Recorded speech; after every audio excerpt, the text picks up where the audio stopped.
السلام علیکم دوستو۔ دنیا میں موجود تقریباً تمام ہی مذاہب اور سائنس اس بات پر متفق ہیں کہ انسان سیارہ زمین پر بسنے والی کوئی پہلی مخلوق نہیں،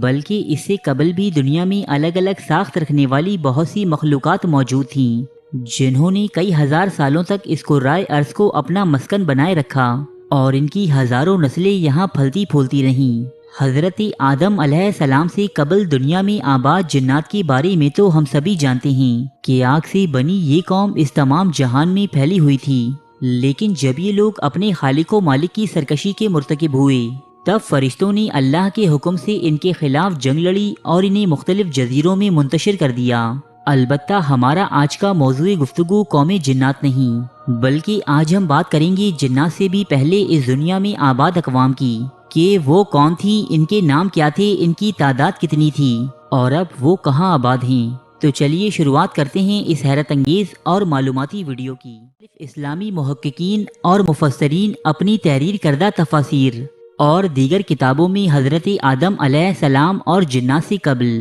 اس دنیا میں آباد اقوام کی تعداد 27 یا 28 لکھتے ہیں، جن میں سب سے زیادہ شہرت علامہ ابن کثیر کی آراء کو حاصل ہے۔ امام ابن کثیر اپنی شہرائے آفاق کتاب البدایہ والنہایہ میں تحریر کرتے ہیں کہ جنات سے قبل ہند اور بن نامی دو مخلوقات سیارہ زمین پر آباد تھیں۔ جب یہ سرکش اور نافرمان ہو گئے تو اللہ تعالیٰ نے ان کی جگہ جنات نامی مخلوق کو زمین پر بھیجا، اور جنات نے اپنی طاقت و قوت کے بلبوتے پر انہیں اس کرۂ ارض سے نکال باہر کیا۔ بعض روایات کے مطابق ہند ایک ایسی مخلوق تھی جو ہوا سے تعلق رکھتی تھی، یعنی یہ پرندوں کی مانند ہوا میں اڑا کرتی تھی، جبکہ بن ایسی مخلوق تھی جس کا تعلق پانی سے تھا۔ یہ مخلوق مچھلیوں اور دیگر سمندری حیات کی مانند پانی میں تیرا کرتی تھی۔ قرون وسطیٰ سے تعلق رکھنے والے ایک مسلمان ادیب الجاحظ اپنی تصنیف کتاب الحیوان میں لکھتے ہیں کہ ہند اور بن دراصل جنات کی ہی ایک کمزور قسم تھی، لیکن شر انگیزیوں میں ان سے بھی آگے تھی۔ مشہور مورخ طبری کے مطابق ہند اور بن نامی مخلوقات کی تخلیق قرآن میں مذکور سموم یعنی گرم ہوا سے ہوئی تھی، جبکہ جنات کو آگ کے شعلے سے پیدا کیا گیا تھا۔ بعض مفسرین کے نزدیک ہند اور بن نامی ان مخلوقات کا خاتمہ انسان کی اس دنیا پر آمد سے قبل ہی ہو گیا تھا، جبکہ بعض افراد کا یہ ماننا ہے کہ ہند اور بن نامی مخلوقات جنات سے شکست کھا کر سیارہ زمین سے ہجرت کر گئی تھیں، اور ممکن ہے کہ اب وہ کسی اور سیارے پر رہائش پذیر ہوں، جبکہ بعض علماء کے نزدیک ہند اور بن نامی مخلوقات آج بھی کتوں اور سانپوں کی شکل میں سیارہ زمین پر موجود ہیں، جس کے جواز میں وہ حضور اکرم صلی اللہ علیہ وآلہ وسلم کی یہ حدیث بیان کرتے ہیں۔ جنات تین قسم کے ہوتے ہیں، ایک قسم وہ ہے جو ہوا میں اڑتے ہیں، دوسری قسم وہ ہیں جو سانپوں اور کتوں کی شکل میں ظاہر ہوتے ہیں، جبکہ تیسری قسم وہ ہیں جو خانہ بدوشوں کی طرح ایک جگہ سے دوسری جگہ منتقل ہوتے رہتے ہیں۔ طبرانی، حاکم، بہقی۔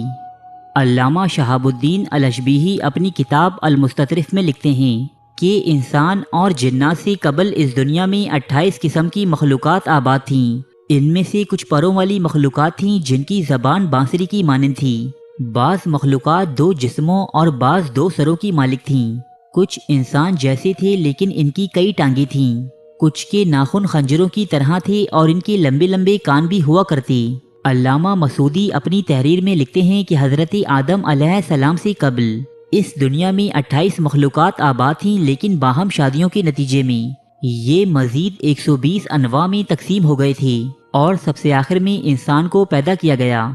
جو تمام مخلوقات میں سب سے زیادہ حسین و جمیل ہے، اور ہم نے انسان کو سب سے اچھی صورت میں پیدا کیا۔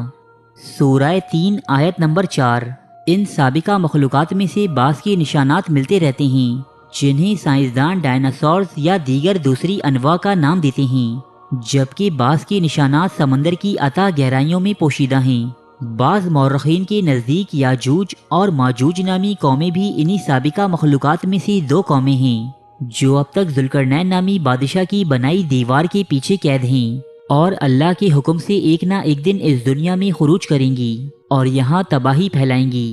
دوستو، اس ویڈیو میں بیان ہوئی تمام باتیں قرون وسطیٰ کے عرب لٹریچر سے ماخوذ ہیں۔ کیا یہ قومیں ماضی میں واقعی وجود رکھتی تھیں یا یہ محض نسل در نسل چلی آ رہی من گھڑت کہانیاں ہیں؟ اس بات کا علم صرف اللہ کی ذات کو ہے جو ہمیشہ سے قائم و دائم ہے اور ہمیشہ رہنے والا ہے۔